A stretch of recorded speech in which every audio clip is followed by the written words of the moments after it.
Naiz irratian, bigarren kafea.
Arratsaldeon, az eguraldi goibela eta euritsua dugun gaur. Beno, behintzat euriak amaiera emango dio ganduari. Airearen kalitatea azkar hobetuko dago horrengo orduetan. Eta ondoren, Saharako hautsa Europako iparraldera biatuko da. Eta gu iparralderen zoaten bagara baita ere? Nik Paris oso gustura bizitatuko nuke.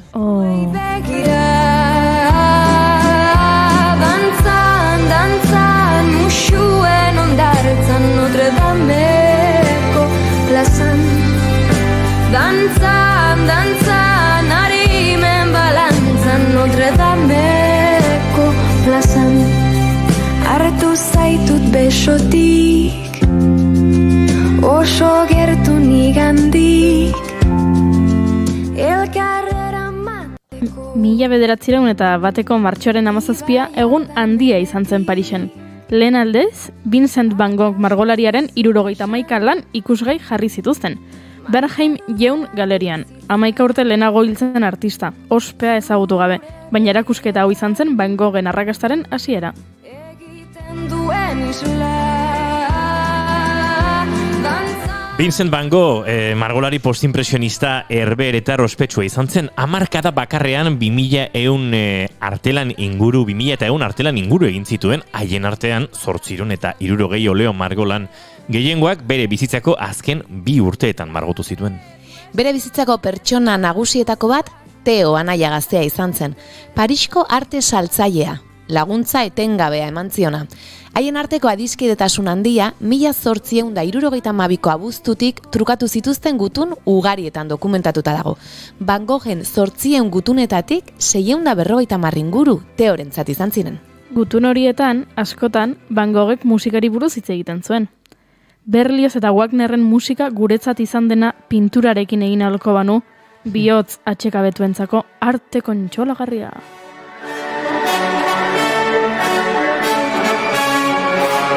Bai, eta zinefrikiak relajatu,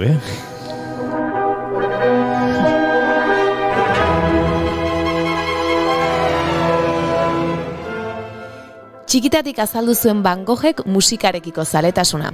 Eindhovenen bizi zenean, piano klaseak hartu zituen, baina bere irakasleak, Hein van der Sandenek, klaseak bertan bera utzi zituen. Van Gogh erotuta zegoela uste zuelako. Baina zergatik? Badirudi Van Gogh beti musika eta pintura alderatzen ibiltzen zela notak ulertzeko. Nota bat urdin prusiarra zen, beste bat berde iluna, beste bat kadmio horia. Sinestesikoa zen beraz gure Van Gogh. Ai, sinestesia.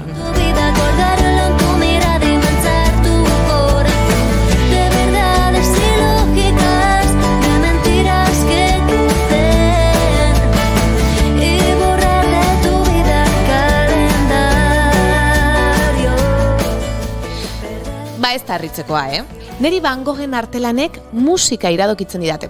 Adibidez, almendrodoa loretan margolanak Bibaldiren 4 urtaroak edo Iker Laurobaren Udaberria ekartzen digo gora.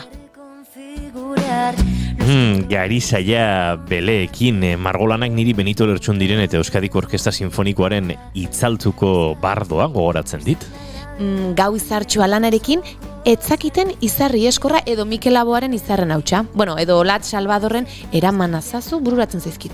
Eta tira, zalantzarik gabe, kafetegaz gauean margolan ospetsua ikustean, jaz doinoak entzuten ditugu. like a song of love that clings to me. How the thought of you does things to me. Never before has someone been more unforgettable. Gaurko egunez jaio zen Nat King Cole handia Nathaniel Adams Cole alabaman. 1919ko martxoaren 17an zalantzarik gabe piano jotzaile honenetarikoa eta jazzaren ahotsik ez ezagunenetako bat da gaur egun ere. 1940ko hamarkadaren hasieratik ezaguna egintzen Nat King Cole trio taldearekin eta gerora bakarka suimaren erregetako bat. Guk pertsona arrakastatsu gisa gogoratzen dugu, baina ez zuen bizitza erraza izan. Supremazista zuriek eraso egiten zioten beltza izategatik. Eta eskubide zibilen defendatzaileak eraso egiten zioten pertsona beltzen aldeko auzian behar adina ez inplikatzagatik. 1964an biriketako minbizia diagnostikatu zioten eta hilabete gutxira hil zen. 1965ko otsailaren 15ean. 45 urte besterik ez zituela, baina bere musikak bizirik jarraitzen du.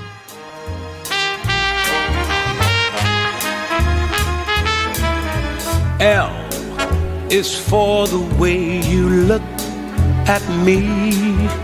O is for the only one I see. Gure jolas sinestesikoarekin jarraitzeko Van Goghen Uderzu Goizeko Eliza Margolana Take Me to Church abestiarekin lotu dezakegu. Abesti horrekin egintzen ezaguna Andrew Hozier Byrne irlandar musikari eta abeslaria. Hozier ez izenarekin ezagunagoa. Gaurko egunez jaio zen Hozier Wicklow konderrian. 1980ko martxoaren 17an. Beraz, zorionak Hozier jauna. Amen. Amen. Take me to church, I worship like a dog at the shrine of your light. I'll tell you my sins and you can sharpen your knife. Offer me that deathless death, the good Lord, let me give you my life. Take me to church, I worship like a dog. Aizu Irlandarra esan duzu? Gaur San Patrick's Day da. San Patrizio santuaren omenez, urtero, martxoaren 17an ospatzen duten eguna Irlandako zaindaria baita. Eta guri berdez janzte aztu zaigu, hau marka! Hala guk beste modu batera ospatuko dugu, gure gonbidatuekin. Van Gogh ez da izango, gaurko protagonista bakarreta. Fermin Izkorekin hitz egingo dugu, argi teknikaria eta diseinatzailea. Eta Aritz Salamankak elkarrekin dantza aurkeztu behar digu, ea deia hartzen digun. Eta kontzeptu japoniarra ezagutuko dugu, isiltasunaren magia.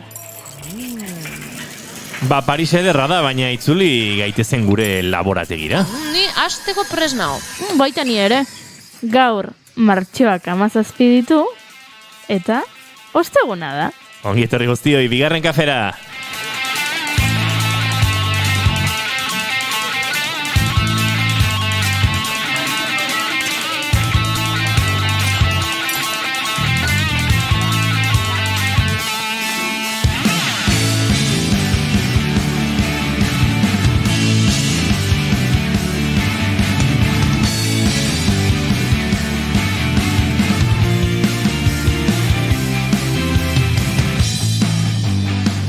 Zuekin jaun Andreo gure entzule baten arabera, gaurko guapana, donostiarra onena, Vale. Oiana Maritoren agenbe, arratsaldeon, hola hasi daiteke programa bat, Argi gainea, arratsaldeon!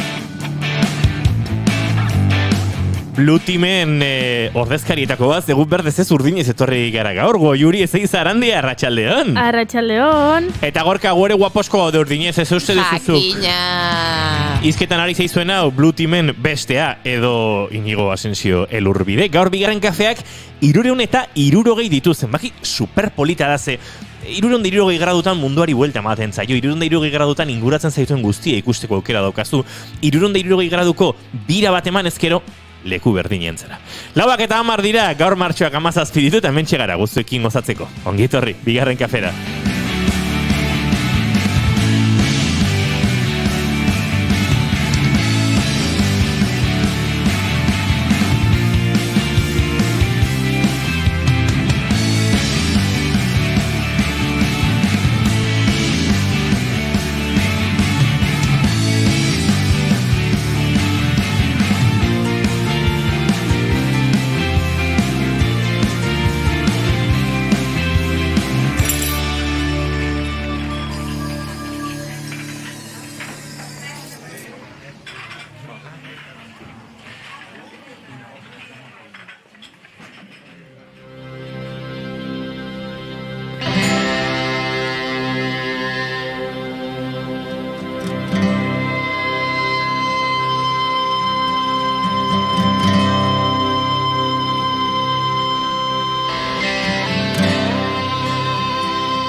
gabe ateratzen oroitzapen batetik.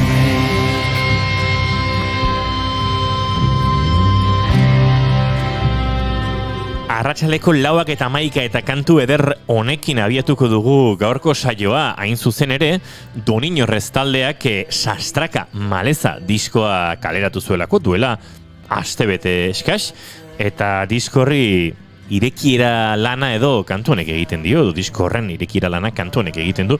Gainera Goiurizuk Doniñorrez duela gutxi zuzenean ikusteko aukera izan zenuen disko aurkezten. Bai, Tolosako topiken. Eta Ui, oso ondo pasatu nuen, kantonekin abiatu zuten kontzertua, ezta? Bai, eta diskoa osorik entzuteko aukera izan genuen, eta gainera, oraindik argitaratu gabe dagoen abesti bat abestu ziguten. Hori sekulako ohorea da. Eta eder askoa zen. Bai. Eta gainera ez dakit berriro entzuteko aukera izango dugun. Ze ez dago diskoetan, ez dakigu.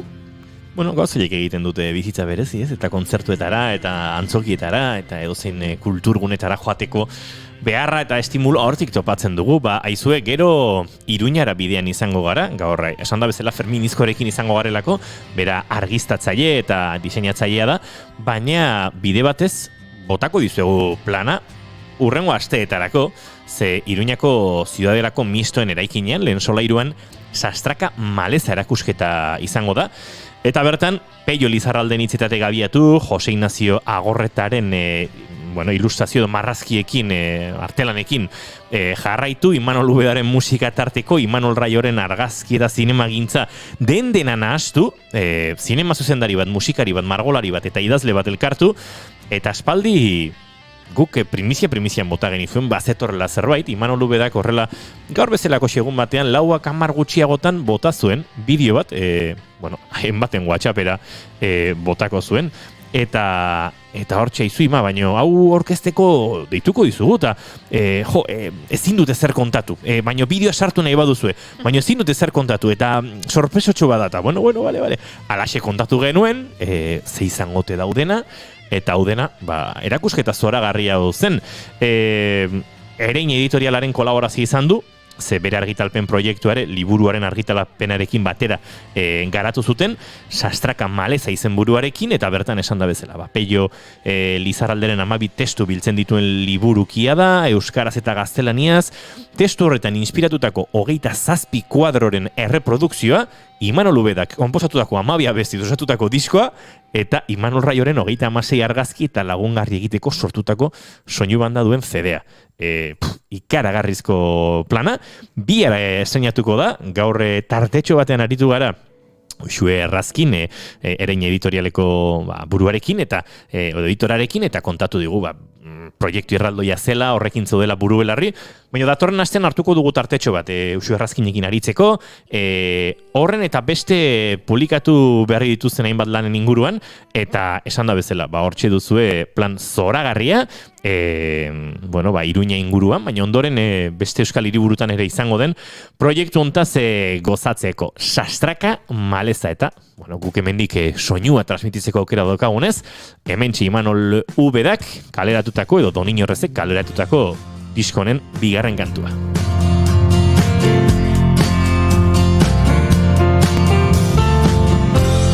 Tentaldia handia izanik lanik hartzeko. Eta bihar Ziudadelako mistoen eraikinean estreinatuko da erakusketa, eta arratsaldeko 7etan Doniñorrez taldea, Imanol Ubedaren taldeak, kontzertua eskainiko du bertan. Disko osoa interpretatuko du, Goiuri gaurreko astean ikusi zuen bezalaxe, Goitibera lehen kantutik 12-era, disko kontzeptuala delako kontatu dizuegun bezalaxe. Eremu galdua da,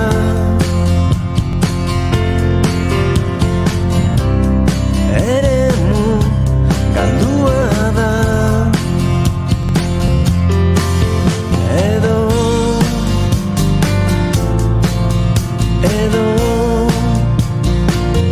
irabazia.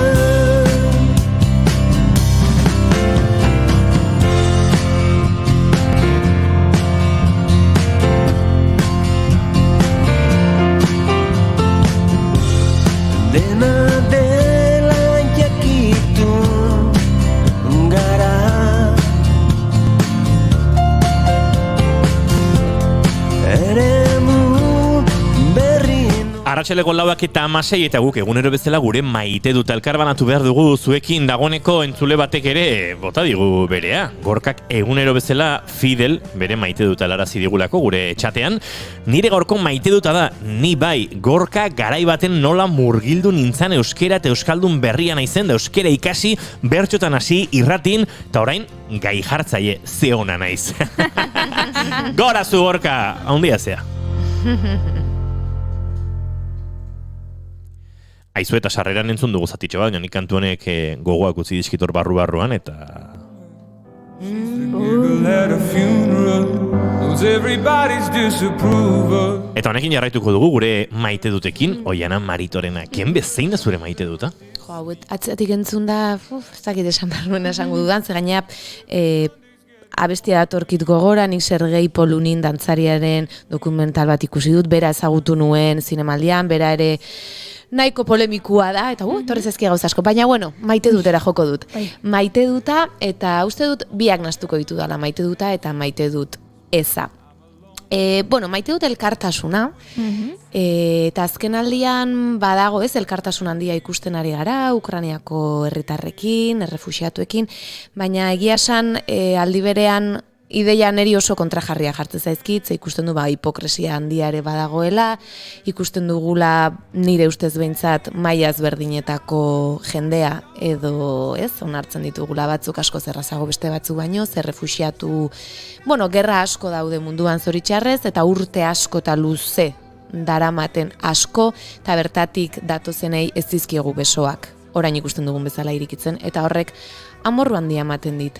Baina aldi berean atzo ikusi nuen, berri txiki bat, telebista kate batean, eta izan zen, eta, lotua dago pixkatez, askotan adin txikikoentzako egoitzak irikitzen direnean herri batean, hemengoak ez diren pertsonentzat batez ere, polemika handia sortzen da, jende askok ez du bere herrian, bere auzoan horrelako lekurik nahi, eta atzo agertu zen, Rada de Aro izeneko herritxo bat, oso txikia, 59 biztanle uste ditu dena, eta bertan, egoitza hauetako bat dago, eta bertako herritarrek, eta bertako langileek nola hitz egiten zuten bertan zeuden gaztei buruz oso ederra iruditu zitzaidan. 2 gazte atera ziren, 14 urtekoak, ez barkatu orain 19 dituztenak, baina 14 urterekin bat pateran etorri zen Marokotik, beste 13 urterekin ere Marokotik etorria, eta goitza hortan zeuden, eta beraiek ere onartzen zuten, batzutela espero herri txiki baten bukatzea, beste gauza bat espero zutela, baina bertako langile batek zioen, ni gazte hauei esker, ez naiz desesperazioan edo ez naiz depresio baten murgildu, eta oso ederra da gaztetxo hauek, berak esatezu nire umeek, nire mutilek, zenbat ematen dioten gure herriko jende helduari. Eta irutu zitzan ni unkitu egin nintzen, umeak edo gazte hauek ikusten, alkatea entzuten, emakume hau entzuten, eta ze politia ez, eta ze ondo onartuak pertsona hauek, baina batzuetan ze zaila den kanpotik datozen hauentzat, eta etzai bat ere gustatzen ere hainbeste ezberdintasun egin ditugunean, batzuen eta besten artean, eta hori esan ez dut bat ere maite.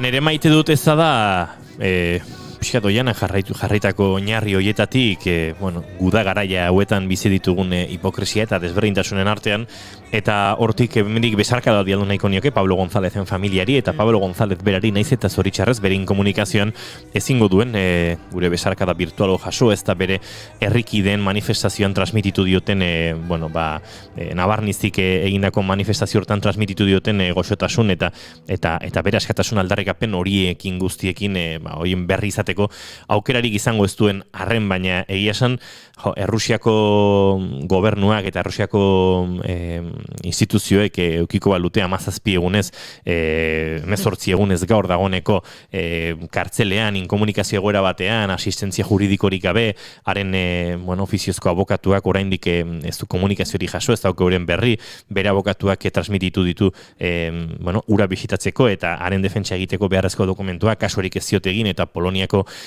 gobernuak alde batera utzi du hau guztia, iruditzen zait beste zerbait eta zariko ginatekela, ez, eta kasu hontan Poloniak egiten du, eta tira badirudi hor, ez dagoela giza eskubideen urraketarik, ez dagoela kezkarik, gainera nola kazetaria kritikoa izan daitekeen, gainontzekoen diskurso majoritari horrekin, eta pixkate orokortua den horrekin, gainera are gutxiago, ez, badago, garai batean herri honek gaizki xamar egin zuen zerbaiten zantzu hori, eta zerbait egingo zuen, eta Espainia oso ari da, zerbait egingo zuen, ze Rusiarrekin oso ondo moldatzen zen tipo hau, eta ez da gizer, eta ikaragarrezko nazka ematen dite gora honek guztiak, hemendik, besarka esan da bezala senidei, gaur aritu gara Euskal Kazetarien dekanotzarekin hizketan, eurak gainean dira, haren familiarekin, ez dute berri gehiagirik, eta entrevista bat egiteak ere zentzu handirik ez zuen, duela astebetetxo Arianeko gure lankidek egin zuten lan hori, aritu ziren beraiekin, ia berririk ez dago eta gauza berak kontatzeko eta min bera kontatzeko, egia esan datorren astean zehar ere saiatuko gara horrelakorik egiten, jakin badakigu adibidez, publikoko zuzendariarekin aritu direla, Ester Rebollorekin, eurek ere ez dutela honen inguruan berririk, saiatu direla hainbat bidetatik eta oraindik ez dakitela gehiegi Pablo Gonzalezen etorkizun gertukoan, gertatuko denaren inguruan, eta horrexigatik nere maite duta hortxe borrokan, kezkan jarraitzen duten gutxi horiei, eta nere maite duteza, bestalde batera begiratzen duten edabide horiei guztiei eta hipokresia latente horri. Eta hori esan da, 23 dira Goiuri zure maite dutaren txanda. Eta nik orain ze esango du. Zerbait alaia, zerbait goxoa, zerbait majoa. Baina eske lana zaildu didazu, Zio gaiztuak zehatzen. Baina ados nago zen maite dutekin, Baina, ze esango denik. Tik-tak, tik-tak, tik-tak, tik-tak, tik-tak.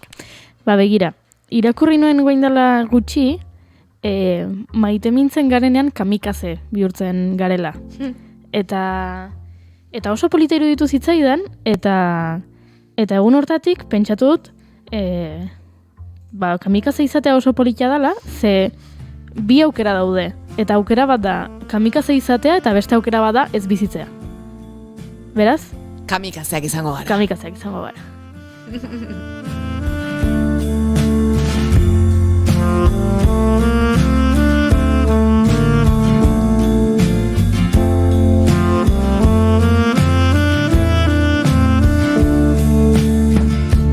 Jonkei Samson eta negaregi,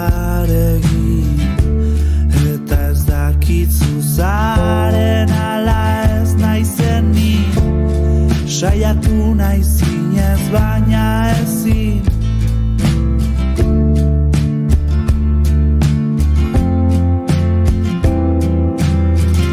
Saiatu naizinez baina ezin. Hemendik izan dute, Goiuri esan zer egingo duzun asteburuan.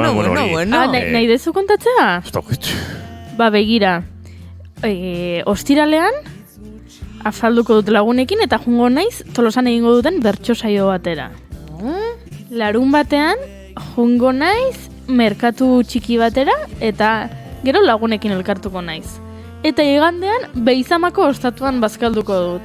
Ze larun batean aitaren eguna da eta nire aitona Beizamakoa zan, eta beraz Beizamaragoaz aitona hiltzen, baina aitonaren omenez familikoak elkartuko gara eta antxe. Eta gainera ikusiko ditut nire familian dauden jaio berri pila bat, ze pandemia dela eta ez dela pila bat ez ditut ezagutzen, eta nik uste dut bapatean ezagit. 16 izan beharrean, 30 izango gara bazkari horretan. Bermerik ez dut baina. Oso plan politia, Goiurik astebururako daukana, hemen ze galdetu eta gu kontatu egiten dugu, eta inongo arazorik gabe, baina... Zein da zure plana, Inigo? Ez, txantxa. Nire plana? Bai, zure... Badakizu nire plana. Galduko ditut gauza asko eta gustora ikusiko nituzkeenak. Eta horren inguruan hitz egingo dizuegu segituan, ze astebururako planik ez baduzue. Sarrerak lortzear ez da erresa izaten, 8. loraldiaren edizio honetan, edo behintzat bisibili beharra dago, baina oraindik loraldiari asko geratzen zaio aurretik, eta guk segituan, Amaia Ozerinekin kontatuko dizuegu, nolakoa izaten ari den orain arte loraldia, eta norainoko bidea geratzen zaion oraindik geratu ergurekin.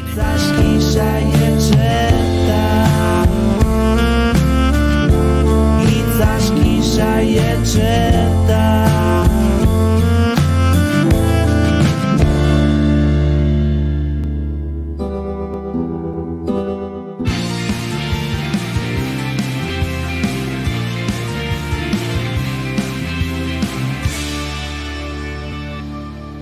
Emaiozu bigarren aukera bat egunari. Naiz irratian, bigarren kafea.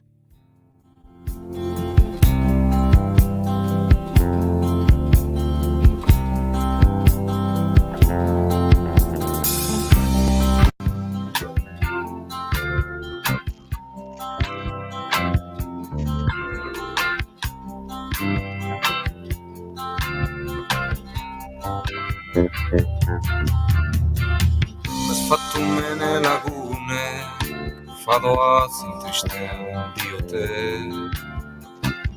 Muito obrigado entzuten da, bazter batetik, Bai, entzule, zu beste asko bezalaxe, hautsi da Anforaren bilera zoragarri ontarako eta loraldiaren baitan izandako kontzertu hartarako sarrerari gabe geratuko zinenak. Kaso horrexegatik esan dugu, tira, guazen beharrezko errepaso bat egitea, eta hartara oraindik ere garaiz izango zarete hainbat emanalditarako sarrerak eta bestelakoak eskuratzeko eta zuen planak osatzeko eta horrexegatik egingo dugu.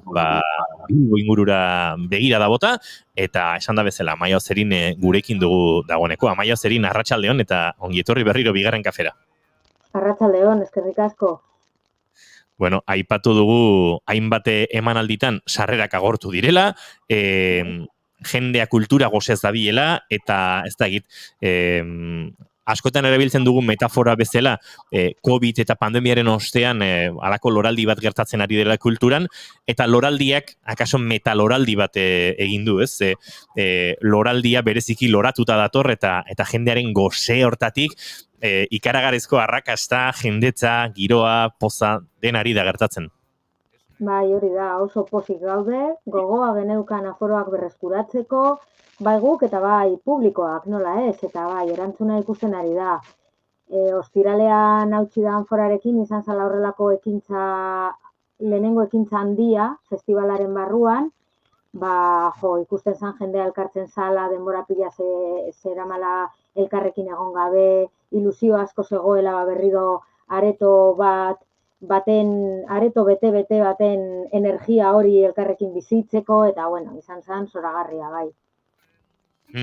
Hortik bidetik best bat emanaldi, gero galdetuko dizugu gaur bertan ere euskal literaturaren historia sobrenatural bat, literaturaren inguruko ekitaliari izango duzuelako, baina denetarik izan da ez, asko haundi-hondiak, hautsi da Anfora horren modukoak, beste batzuk artea eta musika uztartzen ditutenak, Bill Bronx bezalakoak, literatura eta musikaren inguruko solasaldiak, 22 izan zenuten igandean, mota askotako, formato askotako, tamaina askotako eta publiko askoentzako lanak eta ekimenak programatu dituzu ez da?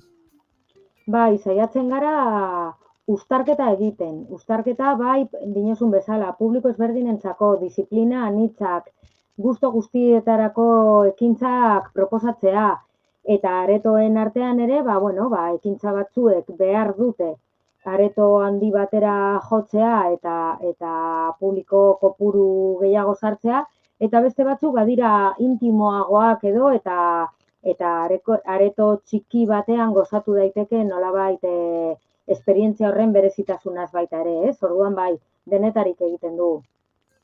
Jende askok esango zizuen, ni azpimarratzen ari naizen sentsazio hori bera, emanaldi askotan sarrerak agortzen ari direla, jendeak aurrikuspenez eta gozez kontsumitu duela kultura eta kontsumitzen jarraituko duela martxo guztian zehar loraldian zehar ez da? Bai, sarrerak agortzen direla eta batzuk gainera adibidez gure lorazainak direnak, ez? Mezuak jasotzen dituzte jakinarazpenekin eta naiz eta jakinarazi sarrerak agortzen ari direla, gertatu zaigu, aurreko asteburuan adibidez, gero erdia zer retortzea, ez? Ez dut izan denborarik sarrera erosteko eta saldu dira. Bueno, horrelakoak gertatzen zaizkigu pena, beraiengatik, baina, beste aldetik, pozik ere, ez? Jendeak erantzun egiten duelako, bai. Gaur bertan aipatu dut Itsas Museun Bilbaon Irati Jimenez artistaren eskutik izango da ekitaldia. Arratsaleko 7:00 ordubete inguruko iraupenarekin euskal literaturaren historia sobrenatural bat. Zer topatuko du bertan ikusleak, entzuleak, bertaratzen denak doain den emanaldi honetan bide batez? Irati Jimenezek saiakera bat aurkeztu du, eta saiakera horretatik abiatuta, gaur aurkeztuko digu ondorioen edo muina hori. Eta gainera, nolabait ekintza kulturalaren esperientzia hori hobetzeko musikarekin ere uztartuko du bere azalpena, izango ditu irakurtaldi zatitxo batzuk, eta beste batzuk musikaren bitartez eskainiko dizkigu. Bihar bertan beste emanaldi berezi eta hainbat alor batzen dituena. Sortaldekoak Edoi Etxarteren lanaren inguruan aritu ginen, hemen bigarren kafean, hor batu ditu Broken Brothers Brass Band eta Xavier Erkizia, doela astebete ere hemen izan genuen gurean, eta hau ere Itsas Museon Bilbon izango da bihar, ordu berdinean, arratsaleko 7:00, eta bertan uztartuko dituzte musika, literatura, ez dakit nondik nora biziko dugun biharko emanaldi hau, Amaia. Bai, Edoik bere sortaldekoak azken lan aurkeztuko digu, eta gaurkoaren antzekoaren estilora musikarekin ere jantziko du, esan duzun bezala Xavier Erkizarekin eta Broken Brothers Brass Band, eta oso itxura polita dauka, eta gozetik gaude ere jakiteko, ezagutzeko zenolako proposamena ekarriko digun zuzenekoan egiteko. Hemen aurrera eta atzera ibiliko gara, datorrena eta pasatakoa, zuk esango diguzu azpimarra non jarri iaie guztian, baina miradi, Eulalia Abaitua Andre begietan lan honek bereziki uste dut harrapatu duela ikuslentzulea. Eulalia Abaitua lehen emakumezko argazkilari izan zen Euskal Herrian, noizbait haren inguruan ere hitz egin dugu, eta haren bidea aitzaki hartuta edo osatu dute, Getari Etxegaraik, eta esango nuke lehen horitu gara. Patxotelleriak, ez da? Lan benetan ederra eta uste dut arrakasta itzela izan duena, ez? Bai, arrakasta itzela izan du, gu pozarren gaude, Loraldiaren produkzio propio bat da, urtean edizio bakoitzeko behintzat bat egiten dugu, aurtengoa hau da, eta gainera sortzen dugu Euskal Herrian zehar bira egiteko aukera izateko asmoarekin. Eta horregatik ez dira izaten produkzio oso handiak, eramateko errezak izaten dira, jasangarriak, baliabide askorik ez dituztenak behar ez ekonomikoak, ez da baliabide teknikoen aldetik, eta horrela antzoki txikienetan ere eskaini ahal izatekoak, ez?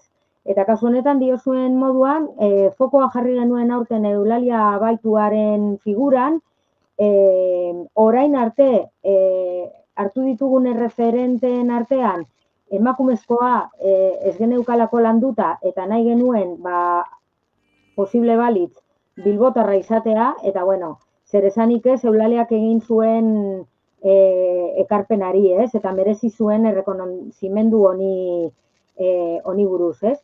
Teatro lan txikia da eta musikarekin uztartzen da, oholtza gainean daude Ane Pikaza eta Maite Larburu musika eta baita ere antzezpena egiten zatiren batean, eta zuek esan bezala gidoiak Patxotelleriak egin zuen, eta Getari Etxegarai izan da zuzendaria.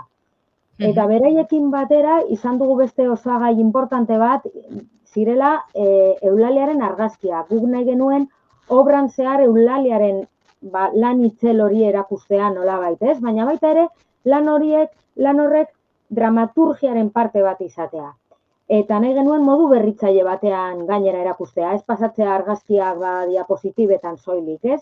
Eta horretarako, gure aspalditik Loraldiaren laguna den Alfax sortzailearekin kontaktuan jarri ginen, eskaini genion, berak egiten du arte bizualak, irudea, morfina eta horrelako teknikak erabiltzen ditu, eta orduan Eulaliaren argazkiek lortu dugu parte bat izatea, obran zehar, gainera ezustekoan harrapatu zuen publikoa eta sorpresa handia hartu zuten, ez zutelako uste horrelakorik ikusiko zutenik, eta liuratuta atera zen publikoa. Eta bai, oso emaitza oso polita da, denen artean lortu den usta zoragarria da, Eulaliaren errekonozimenduaren betetzearen helburu hori beteta dugu, eta obra bezala badauka ikuspegi didaktiko bat, badauka ikuspegi feminista, badauka ikuspegi aldarrikatzailea, memoriari buruz hausnarketa egiten dugu, eta nor garen, euskaldunok nor garen, eta nola erakusten garen munduan, ez? Baita ere horren inguruan hausnartzeko proposamena botatzen zaio publikoari, eta, bueno, oso pozik gaude. Ze ona, benetan merezi duen, eta mendik ere, saiatuko gara, eurekin tartetxo hartzen, eta lasai eta luze aztertzen, esan da bezala inoiz aritu gara Eulaliaren figuraren inguruan, baina ziur lan honek gehiago sakontzeko aukera ere emango digula. Aizu, estreinu eza ari zinaten, eta hau ez da estrenaldia, baina ia larun batean izango den Ahatik Dantza konpainiaren, murgildu gaitezen urbizitan, edo urri izenarekin ezagutzen den dantza emanaldia. Nik aurreko astean estreinua ikusteko aukera izan nuen, eta benetan Bilbo inguruan oianak Zuk begiratu. urbizitan ikusi zenuen? Enekien, ageritzen dugu. Eta benetan hemendik Bilbo inguruan entzuten gaitu zuen hoi, eta Euskal Herritik Bilbora horbildu nahi duzuen ontzako, halako alegoria bizi dugun bizitza ereduen inguruan, dantza eta zuzeneko musika oso ondo uztartzen dituen, Pascal Gainen maixulana musika sorbenean, baita musikoen interpretazioan, baino dantzariek ere zenolako hausnarketara garamatzaten, benetan gomendagarria, eta hau Atrion izango da, Guggenheim Bilbao museoan, eta larun batean, eguerdiko 12:00 halako formato txikira edo ekarri dute, eta esango nuke, obra osoaren ez dakit, muina edo laburtuko dutela, Amaia, oso... Bai, hori da, ez da izango urbizitan koreografia osoa, bereziki formato honetarako moldatutako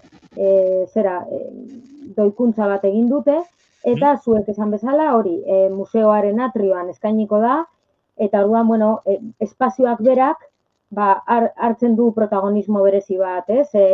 Oso ikusgarria da Guggenheimeko atrioa, eta orduan dantzarien inguruan kokatuko dugu publikoa, eta benetan esperientzia berezia bilakatuko da. Berriro errepikatuko ez dana, aukera bakarra izango da honela ikusteko. Eta gainera, Ahatikek 10. urteurrena betetzen du aurten, beraz, ospakizun polita egingo dute. Sasoiko dira, gogo biziz dira, eta urre formato txikiago eta aldi berean berezi honetan, izango da larun batean. Igandean, Marzana espazioan ere bada emanaldia, baina Amaia aurrera egite aldera edo, martxoaren 27 bitartean, izango dituzu ekimenak, non jarriko zenuke azpimarra, edo non jarriko genioke entzuleari estena jakin dezan aizu hemen, sarrerak akasoia agortzen ari dira, eta bertaratu behar duzue. Bueno, guretzako denak dira kutsunak, eta kompromisua da. Baina, datorren astekoen artean, ezin galdu aukeran dantza konpainiaren migratzaileak estrenatu berri duen ikuskizun berriaren aurkezpena Bilbon, aurreko astean estrenatu zuen Victoria Eugenian de Feria azokaren baitan, eta arrakasta handiz gainera, eta Bilbora datoz 25ean, Arriagantzokira gainera, aurreko espektakulua be Arriagantzokian estrenatu zuten, eta larun batean, martxa handiarekin emango diogu bukaera aurtengo edizioari, Muguruza Marin Fest jaialdia egingo dugu. Ferminen kantak, gure memoria eta gure bizitzen banda sonora diren kanta guzti horiek, berreskuratuko ditugu, baina modu ezberdin batean. Gaur eguneko zenbait artista igoko dira oholtzara, eta beraiek izango dira, beraien estilora ekarriko dituztenak Muguruzaren abestiak. Eta berezia, oso ekintza berezia izango da baita ere, bakarra, eta gainera, denok daukagu jaia egiteko gogoarekin, nik uste dut gau horrek askorako emango duela. Aizu, Amaia Ozerin, benetan eskertzen dizu guretzat hartutako tartea, oraindik lan asko duzu egiteko, gauza asko daude gozatzeko, eta martxo amaiera aldera, akaso, beste tartetxo hartu behar dugu, hemendik araño, martxoaren 27ko azken emanaldi hortaraino gertatzen den hau guztia ere, baloratu eta neurri batean, loraldia ere, loratzen utzi eta bere tokien jartzeko. Beraz, eskerrik asko eta horixe, hitzorde egingo dugu martxo amaieran ondo baderitzuzu. Ederto, zuei, mila esker. Eskerrik asko Amaia Ozerin, gero arte.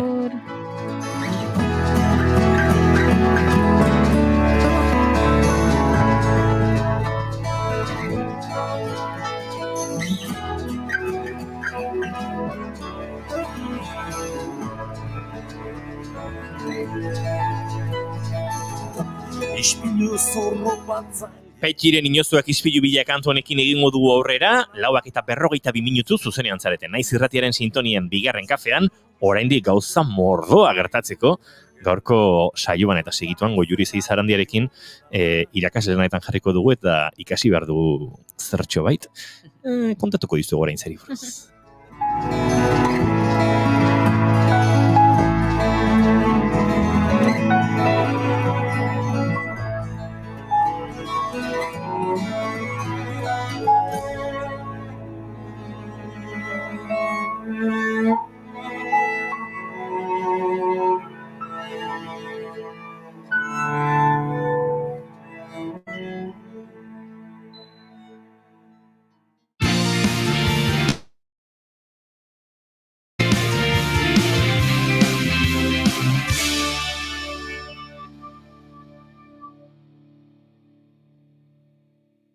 Naiz irratian, bigarren kafea. Gelditu makinak.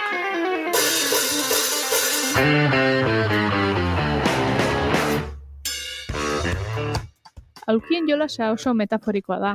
Musika martxan den bitartean, dantzan zabiltza ezer pasako ez balitz bezala, baina badakizu, melodiatetean, ipurdi baino eserleku gutxiago egongo direla, eta kostala kosta egin nahi duzu lekua batean.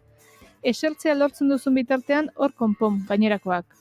Klima aldaketak aulki ugari mugitzen ditu, baina kasualitatea, beti berdintsuak gaude besteen eserlekuak nola galtzen diren begira. Migrazioa eta egoera ekosoziala estu lotuta daudelako Irungo Harrera Sareko Oiana Galardirekin elkartu gara. Eta musika berriz astean zer? Aulkiak mugitzeko garaia trantsizio ekologikoan eman beharreko urratsez ariko gara Richie Hernandez abeitua Euskal Gune Ekosozialistako kidearekin. Aulkiak kendu ez, ondorengoari jarri egiten diogu non eseria. Danele Sarriugarte eta literatur aholkuen txanda da. Musikarekin batera, hasta dadila dantzan, beraz, gelditu makinak saioaren 22. atala.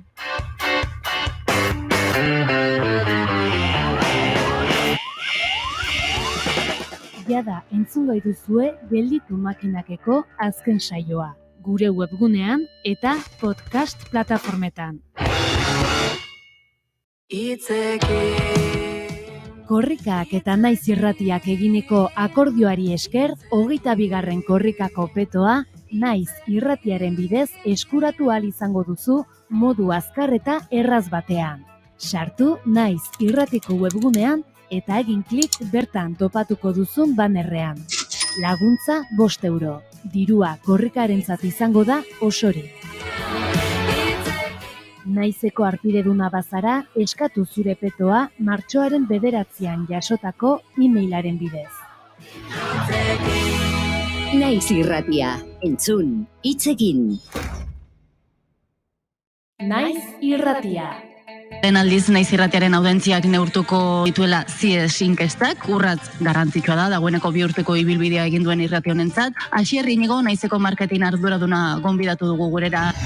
Bueno, bi arrazoi nagusi dira, ez? Batetik daude arrazoi komertzialak eta bestetik proiektuaren garapenari lotutakoak. Arrazoi komertzialetan, jendeak jakin behar du, azkenean CIES enpresaren audientzia neurketa biltzen dutela instituzio publikoek diru laguntzak eta publizitatea banatzeko. COVID-agatik medioen artean banatu zituzten diru laguntzak banatu zituztela CIESen zeuden hedabidei bakarrik, ez? Eta hor, adibidez Naiz Irratia kanpo gelditu zela beste batzuen artean, ez zegoelako CIESeko neurketa bietan. Eta bigarren arrazoia da, hori, proiektuaren garapenari lotutakoak, eta hori da pozgarriena. Arrazoi komertzialengatik bakarrik ez ginateke sartuko irratia ez balitz egongo orain dagoen heldutasun mailan eta orain dagoen fasean. Gola 10 urte lortu ziren lizentziak, 8 lizentzia euskaraz emititzeko, lizentzia horiek blokeatu zituzten gobernutik, egin behar izan zen ibilbide juridiko horiek berreskuratzeko eta azkenean lortzeko, urteak iraun zituen ibilbide juridiko bat. Gogoan dut 2018ko azaroan aurkeztu genuela irratia Zurriolan, ginen fase batetan antenak jartzekoa, estudioak sortzekoa, eta justu irratia aurkeztu genuenean, irikitzen espolioa, ez? Eta espolioari aurre egite lortzen ari ginen pandemia iritsi zen, eta zuek inor baino hobeto dakizute zer esan duen pandemia batek, batez irrati batetan lan egiteko, etxetik, eta ezin egia taldea elkartzea, eta orduan izan da, arazoz eta oztopoz bedetako bide luze bat, eta gaur da eguna, beste fase batetan sartu garena, baliabideak biderkatu dira programazioa hobetzeko, lantaldea handitzeko, sarea handitzeko, garapen berriak egiten ari dira teknologikoak, ari gera prestatzen puntako teknologia daukaten estudio batzuk, oraindik horretan dugenak, baina hilabete gutxiren buruan hor prestatzen. Egia daukagula hor desabantaila bat, CIESeko inkestak asko dauka inertziatik, eta beste hedabide batzuk segurazki abiatzen dira inertzia horien abantaietatik, eta ere dituzten publizitate baliabideetatik. Aprobetxatu nahi elkarrezketa hau esateko garrantzitsua dela inkesta hauek entzutea. Zeren hor diru asko dago jokoan, eta publizitate banaketa asko. Bai gara eta bai naiz urte eta mazkitelako inkesta horretan, gauza batzuk, ados egon ez garenak, eta hori traslatu izkigu etxe horri. Zentzu horretan, naizekin adibidez, igoera bat eman digute, igoerak ematen dizkigute urtetik urtera.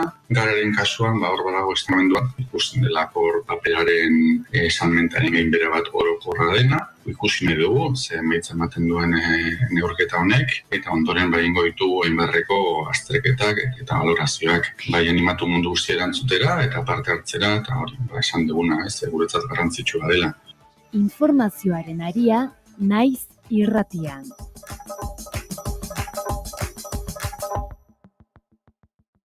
Temperatura 55 gradutara iritsiko da. Elikagaiak eta urak urriak izango dira eta ez dute osasun arretarik izango. Oporrak bakeanetik Saharar Haurren amets eta beharretara iritsi nahi dugu. Udan Saharar Haur bat etxean hartu nahi baduzu, jarri zaitez gurekin harremanetan oporrakbakean.eusen martxoak 27 baino lehen. Aurten bai, aurten elkartuko gara.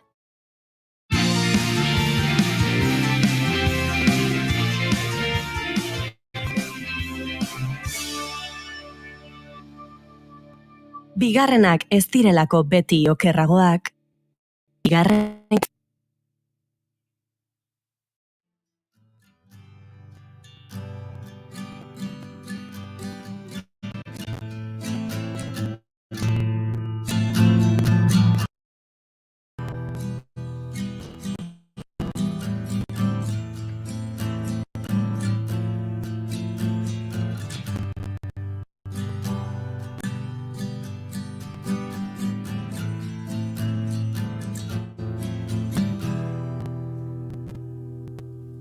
Argia itzaltzian zenbait gau zaikusten den lezi xiltzean mesana ez den nazaltzen da maizura. Inigo, Oiana, kuadernak atera. Bai. ze isiltasunaren inguruan hitz egin behar dugu gaur. Wow. Bai. Zen dituzte. Esaten dute, irratian isilune bakoitzak urrea balio duela. Oso garestia da ezereza. Irratia soinu ingurune nagusi bada. Beraz, isiltasuna hitz egitea inkongruentea izan daite a priori. Hala ere, isiltasuna irrati hizkuntzaren parte da. Eta gai da adierazteko, kontatzeko, azpimarratzeko, deskribatzeko. Isiltasuna irratian agertzen da soinurik ez dagoenean. Hau da, ahotsik, musikarik eta soinu efektorik ez dagoenean. Hala ere, bere benetako zentzua, soinu ezaren benetako zentzua aurretik dituen elementuekin edo haren atzetik datozen beste elementuekin duen harremanetan soilik uler daiteke. Hau da, aurreko eta atzeko soinuek ematen diote zentzua isiltasunari.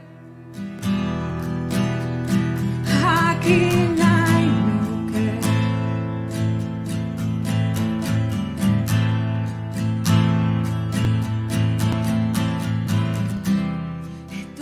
John Cage musikari esperimentalak bere disko batean 4 minutu 33 segundu izeneko kanta bat argitaratu zuen. Era bateko isiltasuna da. Eta ez dugu entzungo, ez dugu jarriko, ez dugu zentzurik. Benetan 4 minutu eta 33 segunduko isiltasuna da. Bere ustez, isiltasuna leiho bat omen da. Beste aldean dagoena entzuteko aukera ematen duena. Eta horrelako zerbait esan zuen, isiltasuna egiten dugunean, zarata egonez gero entzungo ez genukeena entzuten dugu. Naiz eta kanpoko soinetatik guztiz babestuta egon gela batean itxita, gure digestio sistema propioa entzungo genuke martxan. Hau da, isiltasuna badago, beti dago zerbait entzuteko.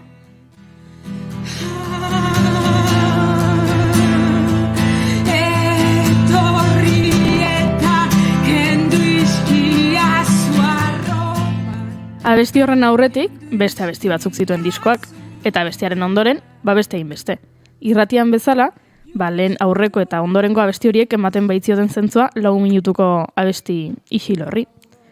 Baina, ze gertatzen da isilunea denean aurretik eta atzetik datorrenari zentu den bat?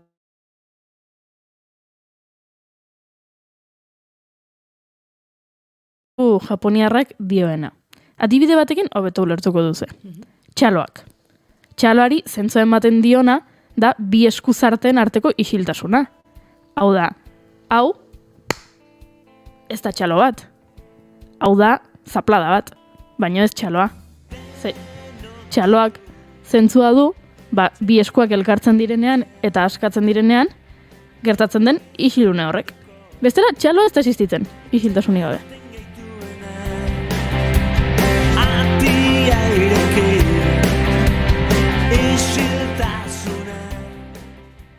Bestela, amonak ipurdian ematen ziguna txalo izango litzedek eta ez zaplastekoa zan, Maren kontzeptu japoniarra bizitzaren alderdi guztiarekin lotu daiteke.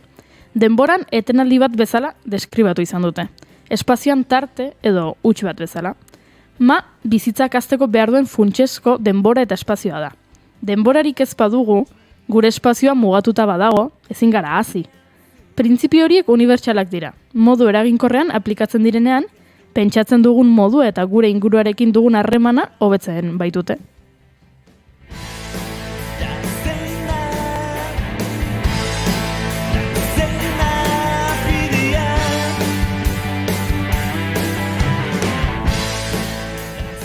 Idazkera japoniarrean, karaktereak bisualki irudikatzen du kontzeptua. Kanji alfabetoa hartzen balin badugu, kontzeptua bi hitzekin osatu dute.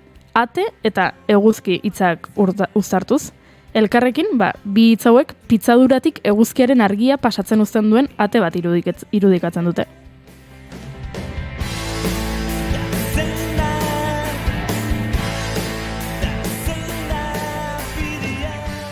Simbolo honetan, ate baten silueta ez ezik, argiari irikita dagoen ate bat ere ikusten dugu. Aztea albidetzen duena, sormena pizten duena eta askatasuna albidetzen duena. Horixe da ertzen arteko espazioa, hasiera eta amaiaren artekoa. Bizitza esperimentatzen dugun espazioa eta denbora.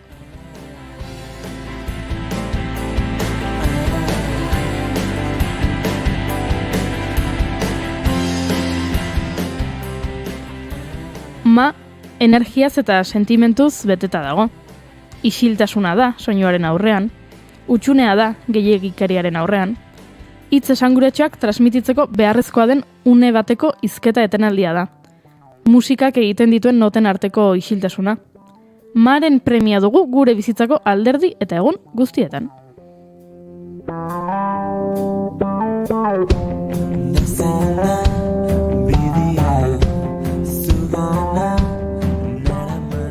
Oso agerikoa da hori arkitekturan. Etxe japoniar arketipikoan, tatami minimalistako gelak, lerro leunak eta azalera garbiak lehenesten ditu. Gauzak ordenan gordeta eta arreta handiz aukeratutako objektu batzuk erdigunean jarrita, bere inguruko espazio hutsa nabarmentzeko moduan. Hala ere, kontu ez da soilik minimalismoa edo txukuntasuna. Ez, tokonoma da. Literalki, hutsik dagoen espazio bat esan nahi duena. Japoniar egongela tradizionaletan eraikitzen da. Erakustaldi logela bat da, normalean pergamino batekin, bonsain zuaitz batekin, edo beste arte objektu batekin betetzen dena.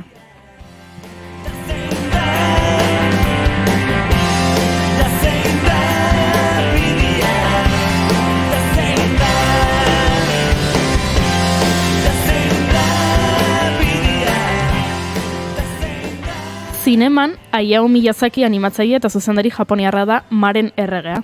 80ko hamarkadan, Miyazakik eta Isao Takahatak Estudio Ghibli estudioa sortu zuten. Ordutik, guztiok ezagutzen ditugun pelikulak egin dituzte, adibidez, Chihiroren bidaia, Monokoke printzesa, Nire bizilagun Totoro, eta askoz gehiago. Horietan, kontzeptuak pixu handia du. Une askotan isiluleak daude. Pantailan erreka bat ikusten dugu, txorrota bat irekitzen eta ura, edo haizak mugitzen dituen loreak, eta zergatik, Miyazakik berak honela azaldu zuelako. Nire lagunak eta ni 1970ko hamarkadatik saiatu gara gauzak pixka bat lasaitzen. Ez itzazu umeak zarataz eta distrakzioz bombardatu, aurren emozioen eta sentimenduen bidea jarraitu nahi dugu film bat egiten dugunean. Postasunari, harridurari eta empatiari leiale usten badiezu, ez duzu ekintzarik behar. Atzetik etorriko zaizkizu. Hori da gure printzipioa.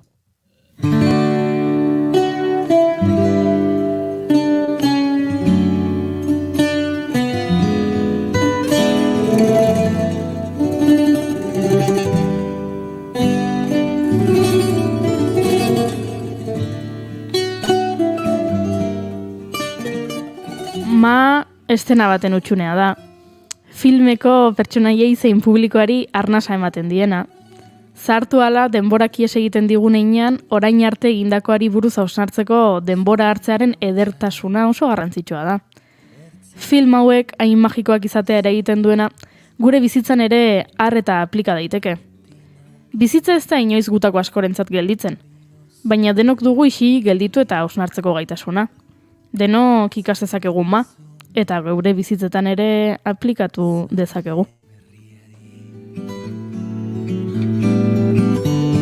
Y si alguna vez de la orilla me alejé, descubro que la luz de las cosas se fue y entonces no sé con el silencio qué hacer. Ertz maitearen minez jarririk nola edo ala urratsak didala zure bidearen. Guk isiltasun oso ezingo dugu utzi, baina Javier Muguruzaren ertz maite honetan egingo ditu horrengo minutuak. Eta segituan esan da bezala, Iruñara bidean gara, feminizko argiztatzailearekin, lasai eta luze solasteko.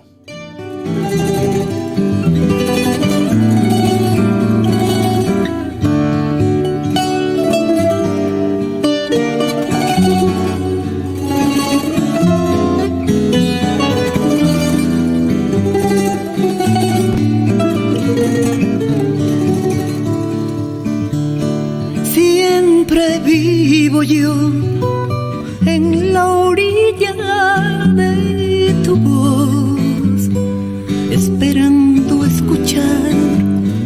lo que dices, mi amor, la noticia que hoy me pudieras traer. Taurruntzen banaiz, ertzari alde inez, moteldo egiten zait,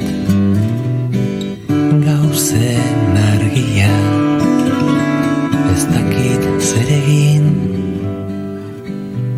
isiltasunakin. Pero poco después vuelve a asomar la orilla de tu voz en mi mente, amor, y mis pasos van hacia ti al caminar.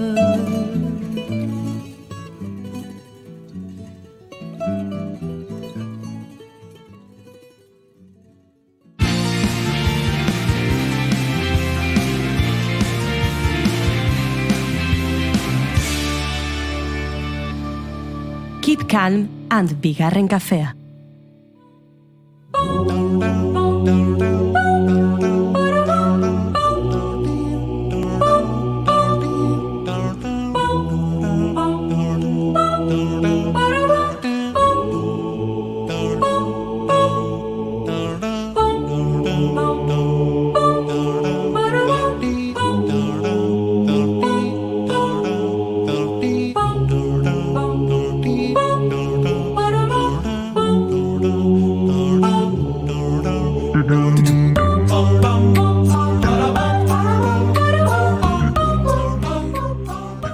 Fermin Izko Sadaba, Iruñea, argi diseinatzailea. Batxilergo teknologikoko ikaskeratak burutu zituen Iruñean bertan, eta ondoren, Bartzelonara joan zen luminoteknia ikastera, argi artifizialaren ekoizpena aztertzen duen teknika, bere kontrol eta erabilera zehatzekin.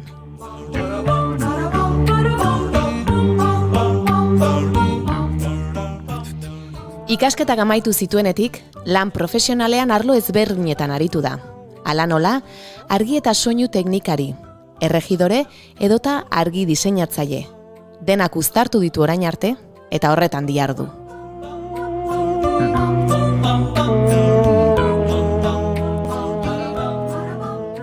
Parte hartu duen proiektu hauetako asko arte eszenikoekin loturik egon dira. Teknikari lanetan obra ezberdinetan aritu da. Esaterako, zuhaitzak landatzen zituen gizona edota pioneras. Erregiduria lanetan ere ibili da zenbaitetan, Nafarroako zirko jaialdian eta Nafarroako gobernuko kirolsari banaketa askotan besteak beste. Zenbait antzeslanen eszenografia ere sortu du. Hierba Rojo taldearen hasiera, El principio de la incertidumbre lanean adibidez. Urte ezberdinetan, Iruñako bestelako argiak jaialdian instalakuntza interaktibo ezberdinak ere egin izan ditu. 2021ko abendu eta 2022ko urtarrilean ospatu zen azkenekorako kopo sortu zuen, argi eta kolorea oinarri zituena, eta Ziudadelako tunelean egontzen ikusgai. Txantrea auzoan, haur literatura jaialdian urtetan instalakuntza artistikoen diseinu eta muntaiaz ere arduratu izan da.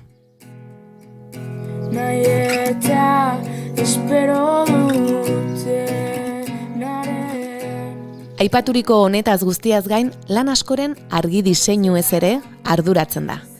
Futuro pasado, Nagare, eta gurekin orain gutxi hemen izan genuen Oier Zunigaren Heresia, Arin Bekizu ama lanean ere, bera izan da argi diseinatzailea.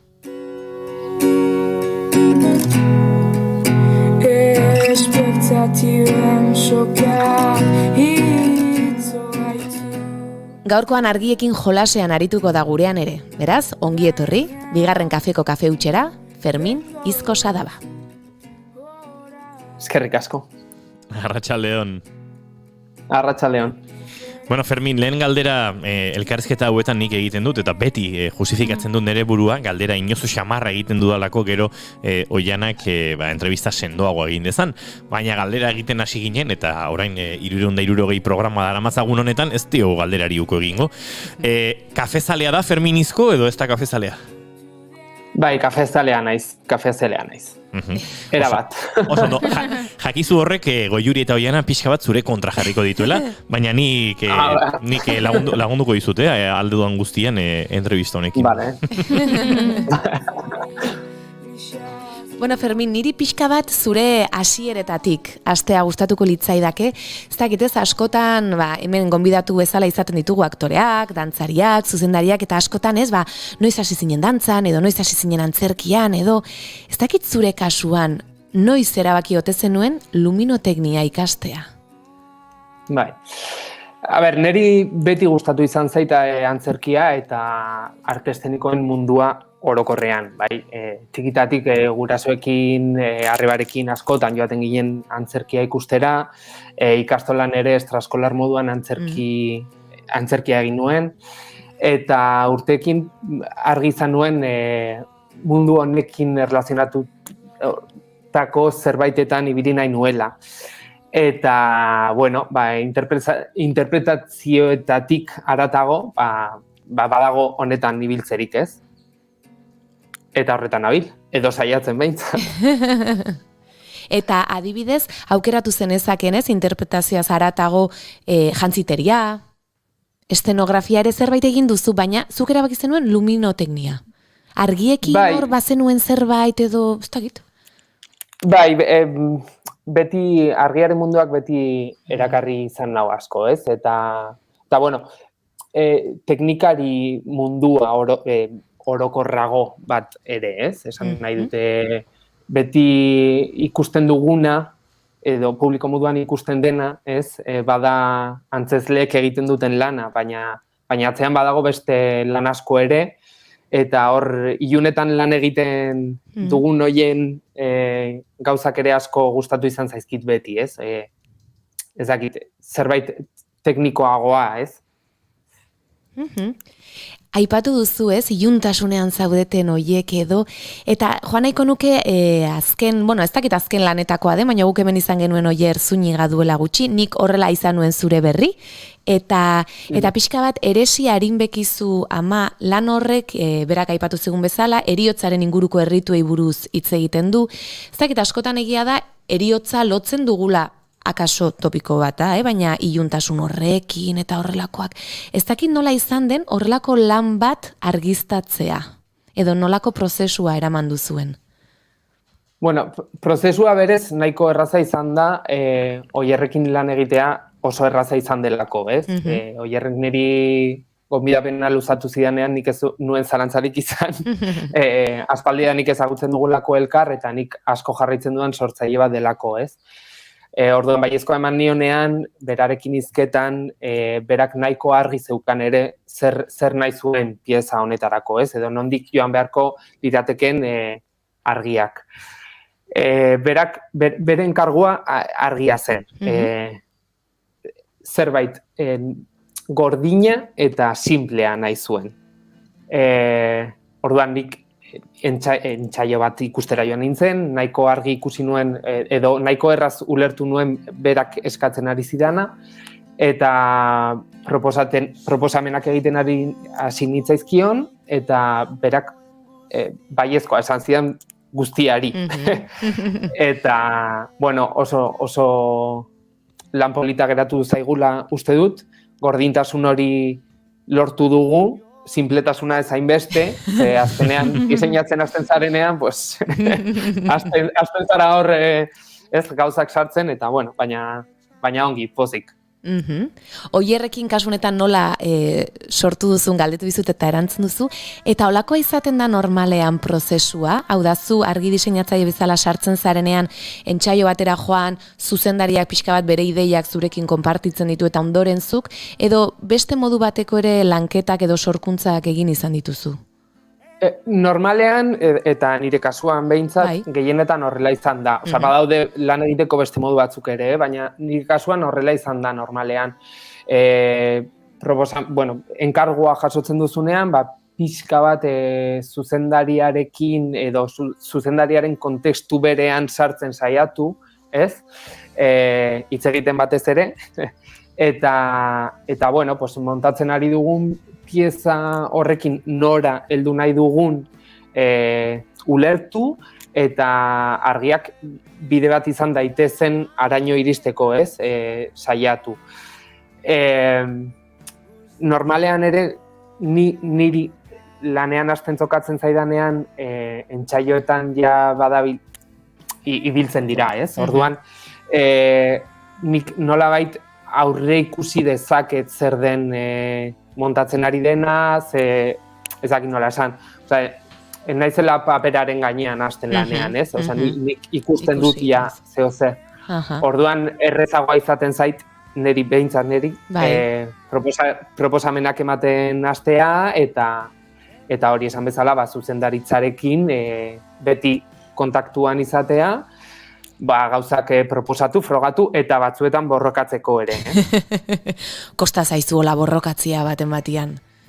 Bai, batzuetan bai, ez? Batzuetan zerbait oso argi ikusten baldin badut, borrokatu beharra dut, argi dudalako, ezakit. Bai, hori dela modua edo. Hori egin nahi dudala, hori dela bidea. Oierrekin ere hizketan, berak aipatzen zigun kasu honetan eresia ikuskizun hau oso antzoki mota ezberdinetan, ez? Egiten ari zinetela, batzuetan akaso handiagoak, txikiagoak, agian gaztetxe bat ere uste aipatu zuela. Nola izaten da lan hori? Zuek, argiztapena lekuaren arabera asko aldatuko da. Nola egiten duzue egokitzapen hori? Ez dakit mailean zure argiak dagoeneko gordeak izaten dituzu eta orduan horrela egiten da, edo pixka bat lekura joan eta bertan dagoenarekin aldena egin, nola izaten da lana oroar? Bai, lan hau ere da ikusten ez den lan hoietarikoa eta garrantzitsuenetarikoa ere, ez? Ordu asko ematen ditugu lekura iritsi aurretik egokitzapen horiek prestatzen. Ez bakarrik argiaren aldetik, baita, ez dakite, leku bakoitzak baditu bere ezaugarriak, ez? Baldintza tekniko ezberdinak, material ezberdina, neurriak ez dute zer ikustekorik leku bateri bestera, eta guzti hori nolabait kokatu behar da, ez? Lekuan, gure obrak alik eta aldaketa gutxiago izan dezan iristen garen toki horretara. Ordenagailu aurrean ordu asko dira, normalean, eta telefonoan, eta email bidez, tokiko teknikariekin, eta dena ongi koordinatu ahal izateko, ez bakarrik plano bat prestatu egokitzapen horrekin, baizik eta egunean bertako plangintza hori egin, ez? Guk badugu ordu limite bat. Bai. Eta montajeak luzeak izaten dira. Jendeak uste duena, baino luzeago normalean. Atzo lagun batek aipatzen zidan gaur, egun batzu egon dela areto batean, eta muntaia bihar, ez gaur bertan kendu bartzutela, eta esan zian, 4 orduko desmuntaia daukagu. Adibidez. Ez, 100 foko, ez dakizema foko zituztela, eta banan kendu bartzirela, etzegoelako jisteko aukerarik, eta barrez, eta zuk esaten duzun atzeko lan hori guztia, ez? Batzuetan, ez politia hor dagoena, baina aurretik, eta ondoren, ez? Bai, eta zenbatetan gertatu zaizue Fermin zuei, edo zuri oian ere antzesle bezala, montajean arazoak hasi, ez dakit, antzokian zerbait ez doa behar bezala, jeniak ez du gora egiten, eta orduan eskalerarekin hasi baruzu banan fokoa jartzen, orain joianak zion hortan bezala, eta antzesleak iritsi dira, eta teknikariak hitz egin du zuzendariarekin, esan dio, ez dakit iritsiko garen. Horrelakoak ere gertatzen dira, eta, zeuneak izaten dira noiek, Bai, askotan gertatu izan zaizkit horrelakoak. Gero, ez dakit nola beti konpontzen da. Beti iristen gara, beti. Ez dakit nola, ez galdetu nola, ez dakit ze magia klase lortzen duen gu orduan egotera, ez? Gehienez 5 minutu berandu hasteko noizbait gertatu izan zaigu, baina ez dakit, askotan arazoak pila bat. Ezin dituzu inoiz aurre ikusi aurkituko dituzun gauza guztiak. Naiz eta aurretiko lan guzti hau egina eraman, baina oso oso arrunta da horrelakoa gertatzea. Bai, egia da. Gogoratzen dut behin, gu joan ginela sofa batekin, ez dakit Balmasedan izan ote zan Eliza moduko batean, ez dut gogoratzen ziurlekoa, eta justu sartu zen sofa, eta sofari gabe ezin genuen ez erregin. Baina, bai, neurriak ere aztertuak egongo ziren, eta baina hortxe, baina, mugan. Aipatu duzu aurreko lan hori, dena antolatua, eta teknikari bezala ere, lan ezberdinetan joaten zara, naiz eta agian zurea diseinua ez izan, ez dakit horrelakoetan, askatasuna izaten ote duten, adibidez, zuk diseinatzen duzun zerbaitekin, ondoren zure ordez edo joaten diren teknikariek askatasuna ote duten ze aldatzen juteko, emanaldien poderioz, edo tazuk hartzen duzunean teknikari gisa beste lanen bat, emanaldietan zehar aldatzen joaten zara zarbait, zehazten, perfekzionatzen, ez dakit badagoen hor malgutasuna edo oso zurrunak izaten dira normalean lanak, eta hola da, Denetarik dago, ni egia esan besteen diseinuekin beti saiatzen naiz errespetatzen, alik eta gehien. Eta normalean, jiran atera aurretik ere, diseinatzailearekin hitz egiten dut, diseinua ongi ulertu, eta egokitzapenak egiterako orduan lehentasuna zerk duen kontutan hartzeko, ez? Normalean haiek ere eskertzen dute horrelako ez dakite hitz egite hori, ez? Badira ere, gutxienak izaten dira, edo nire kasuan behintzat gutxienak dira, behin gauzak martxan daudela zure esku uzten dutenak eta askatasun osoa duzuna nahi duzuna egiteko. Honetaz aparte, logikoa den moduan, rodajea egiten dugunaren arabera, beti aldaketatxoak sortzen dira, ez dira larriegiak izaten, ez dute zertan diseinatzailetik pasatu behar, ez, askotan. Zuzendariek askotan eskatzen dizkizu, edo aktoreek, beraiek, ez, hau beti, ez dakite, denborekin batez ere, eszenak sartzerako denborekin, edo, bueno, horrelako gauzak. Askatasun puntu bat badago, bai, baina beti ere, ni behintzat saiatzen naiz errespetatzen alik eta gehien originala. Galdera hau, galdetu izan diegu ona etorri diren argi diseinatzaileei eta zuk ere lan egin duzu bai antzerkian, bai dantzan, bai zirko ikuskizunetan ere, oso ezberdin lan egiten duzu, hauetako bakoitzean, saiatzen zara edo, bai. Ez, hoxe zen galdera, bai. Bai, arte eszeniko bakoitzak berezitasunak ditu, ez? Eta oso desberdinak dira beraien artean. Egia da, eta eskertzekoa da, geroz eta gehiago ikusten dugula argiztapenaren arauak ere apurtzen ditugula, ez? Bueno, gauza guztiekin gertatzen den moduan. Baina oso desberdinak dira, oso orokorrean azaldu behar bat dizut, esango dizut, edo dizuet, barkatu, hemen hiru zaudetela, esango dizuet, normalena, kakotxat artean normalena antzerkia izango litzatekela, ez? Normalean, hitz egin da, fokoak goitik izaten ditugu, agetan zintzilik, frontala kontra horrelakoak. Dantza munduan, garrantzia asko handiagoa daukate kaleek adibidez, ez? Lateraletik datorren argi hori, beste mugimenduak eta gorputzak ikusteko beste zerbait ematen du, eta dantza munduan ezinbestekoak dira ia kaleak. Eta gero zirko munduan sartzen baldin bagara, zirkoko disiplina bakoitzak badu berezitasuna, ez? Eta horretaz aparte askotan ere zirkoa zirkularrean egiten da, publikoa aldi guztietara dugula. Orduan horrek ere, bueno, bakoitzak badu bere puntu desberdina. Eta hau beti egiten zaigun galdera da, ez? Aktorei ere bai, baina baten bat nahiago duzu bestea baino? Edo gehiago gustatzen zaizu, badibidez, niri asko gustatzen zaizkit kaleko argiak, orduan nahiago izaten du dantza mundua eta holakoak. Edo ez, denetan gustora eroso? Ez, ni argia behar duen edozein lan artistiko interesatzen zait. Ez dut favoritorik. Egia da, gero, nire lanetan, normalean, dena zein dena disiplina, nik kaleak beti jarriko ditut. Iaia beti. ez? Osea, naiz eta antzerkia izan, edo naiz eta zirkoa izan. Bueno, interesatzen zaidalako ere, ez? Hoiekin gertatzen zaidala. Bueno, kaleak esan dut, zuk adibide moduan jarri dituzulako ere, ez? Entzulari pixka... Bai, kokatu. Entzulea pixka kokatzeko, kaleak lateraletatik, publikoaren ikuspegitik perpendikularki datuzen argiak dira. Normalean, hor aukera egin daiteke diseinatzaileak egin dezake aukera, kale horiek tapatuta edo tapatu gabe ukitzeko, alegia patak edo hankak jartzeko, eta agerian usteko foko bat dagoela hor eta ikusten dela, ez dela ikusten, kalea sor daiteke ezker eskubi aldi berean edo bakarrik alde batetik edo bestetik, eta sakontasun maila ezberdinetan, segun eta nola diseinatu den argiztatzaileak, egon daitezke eskuinean, baina publikotik oso gertu, ezker sorbaldan, edo oso zenatokiatzean, eta hor ematen ditu aukera asko sormen aldetik.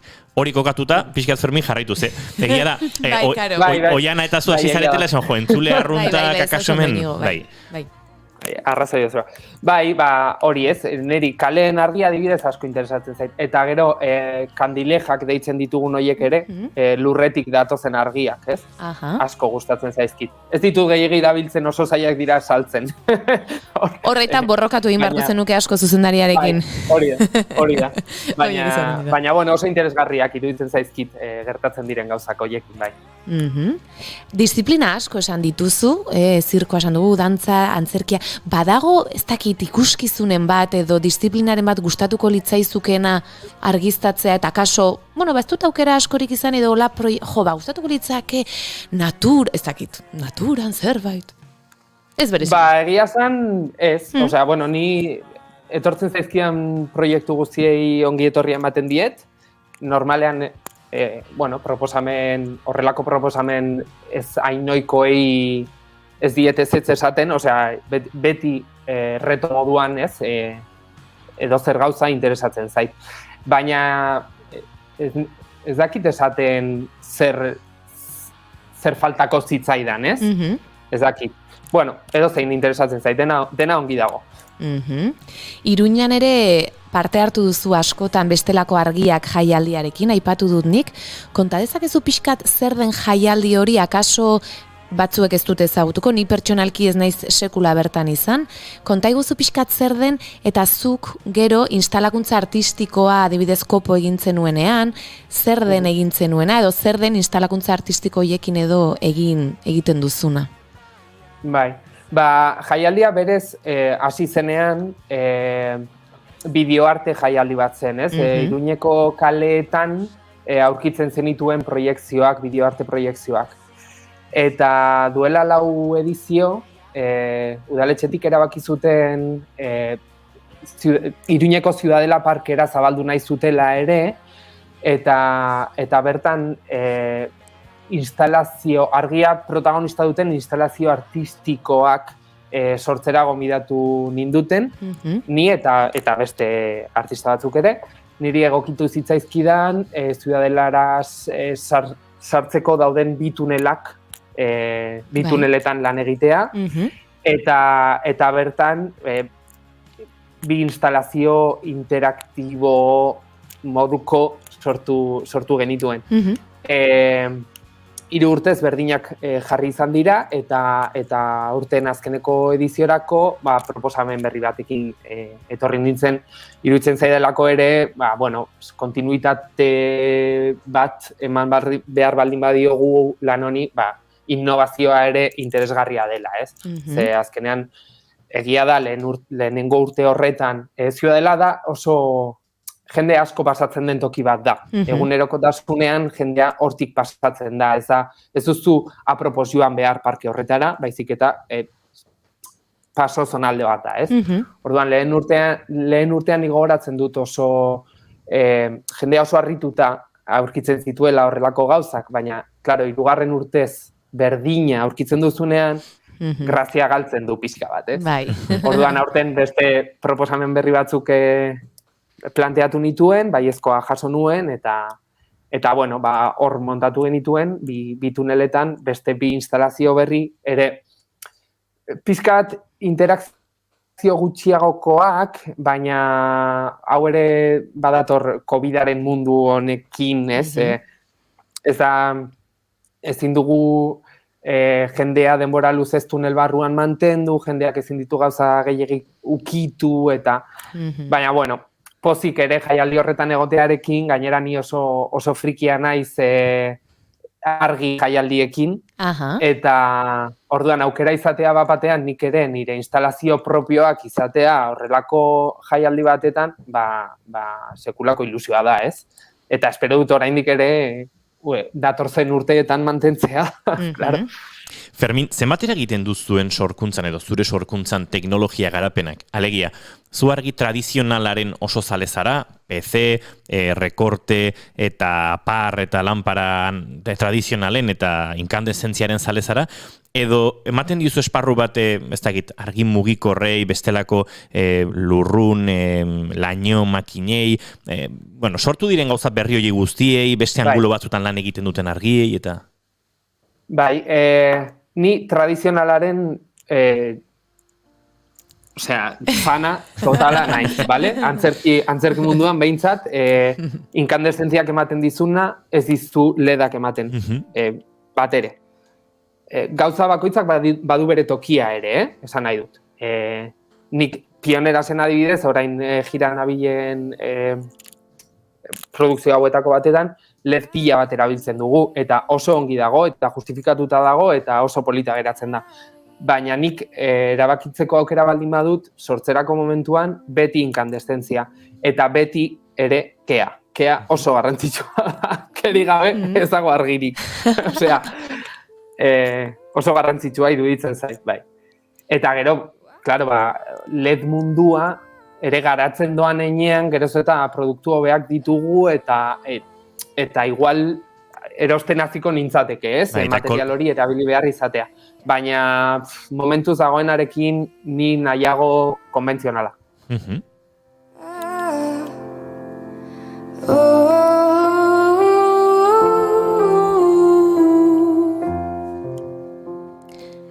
Aipatu duzu argi jaialdien frikia zarela, eta ni jakin nahiko nuke badago horrela argi jaialdiren bat joan beharko genukena, ezagutu beharko genukena, edo zer da topatu dezakeguna horrelako jaialdietan, Iruñako azaritu gara, baina besteren bat horrela gomendatzeko?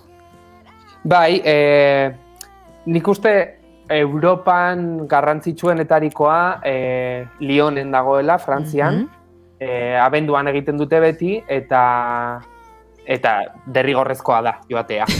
Ez dago, eta hirian zehar, ezakit bete irauten du edo horrelako zerbait, ez dut oso ongi goratzen, baina, hiri osoan zehar aurkitzen dituzu instalazio, argi instalazioak, edozein motatakoak, eta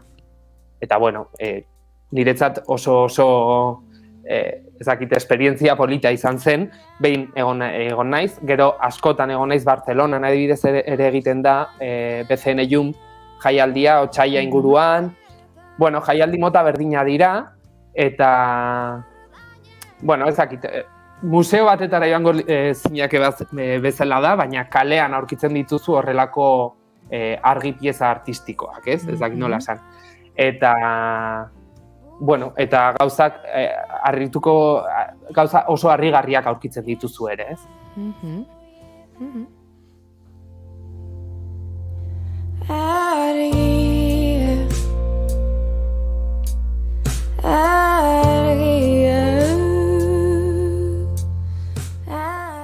Zure biografian aipatu dut, Txantrea auzoan haur literatura jaialdi bat ospatzen dela, eta urtetan zuk ere bertako instalakuntza artistikoak diseinatu eta muntatu dituzula.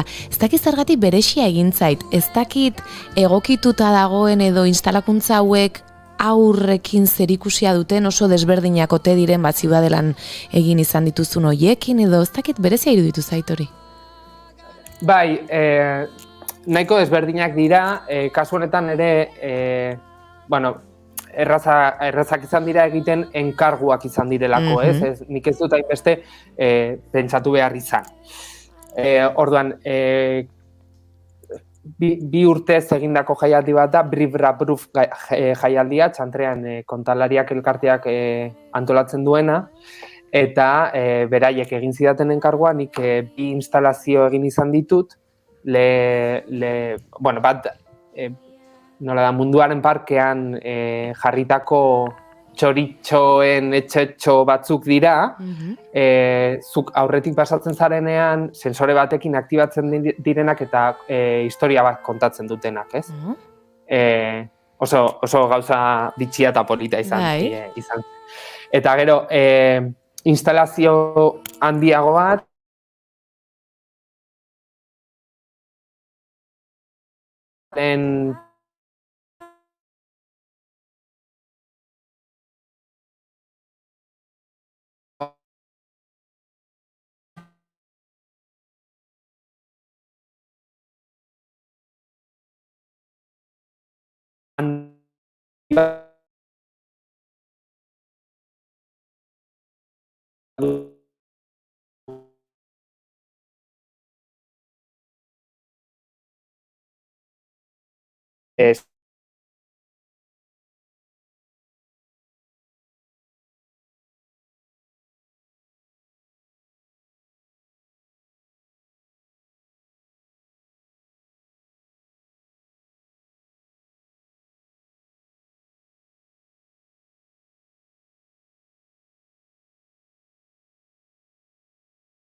puska egin, eta hor, badaude elementuak ez, oso gutxirekin eroso gauza ederrak egiteko, eta uste dut hori badagoela, ez, diseinatzailearen trebetasuna, ez?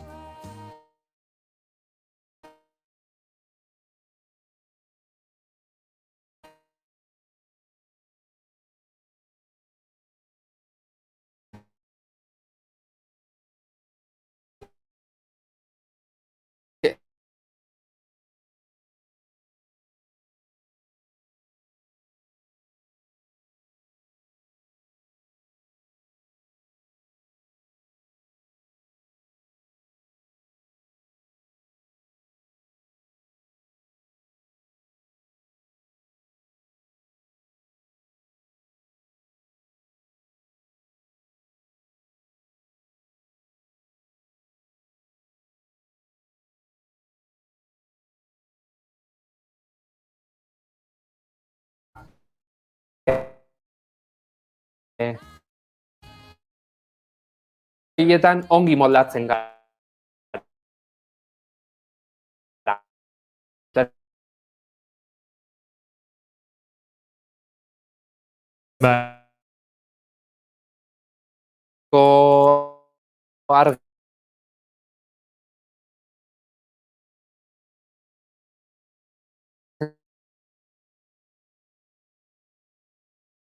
Nahiko baitoki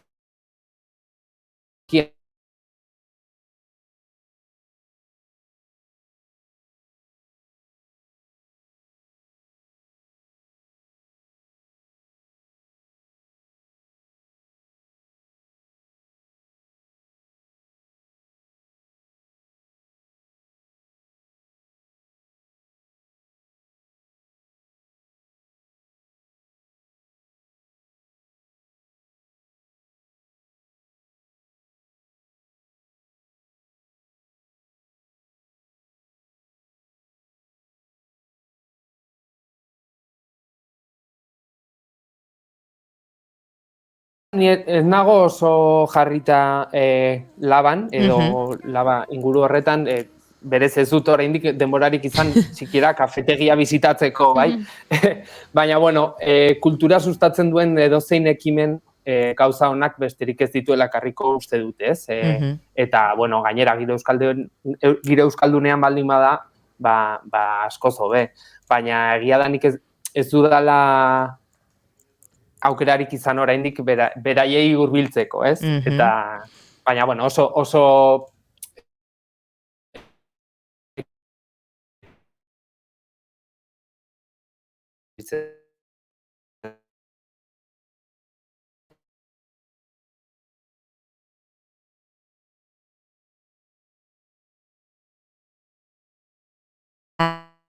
zako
Arratsaleko lauak ustekak izateko 14 minutu dira, eta zera bizitzan gertatzen dira horrelakoak, sistema hola gainbeheran izan dugu, eta hortxe jarraitzen dugu, eta badakit entzuten gaituzuela guinen bitartez, akaso entzungo gaituzue streamietik ere ikusten ari zareten oiek, baina Aritz Salamancarekin egiteko aginean entrevista egiteko moduan ez gara ikusten, konexioak berak heltzen ez digune bitartean, eta uste dut doiana hori izango dela, bihar ostirala, oraindik garaiz izango gara proiektuen inguruan egiteko eta lasaiago berarekin aritu alizatzen. Bai, nik uste erosoago sentituko garela denok, abestia ere pulamentu zentzun izango dugu, Aritze kontatuko dugu zer den musikarekin eta dantzarekin harremana duena.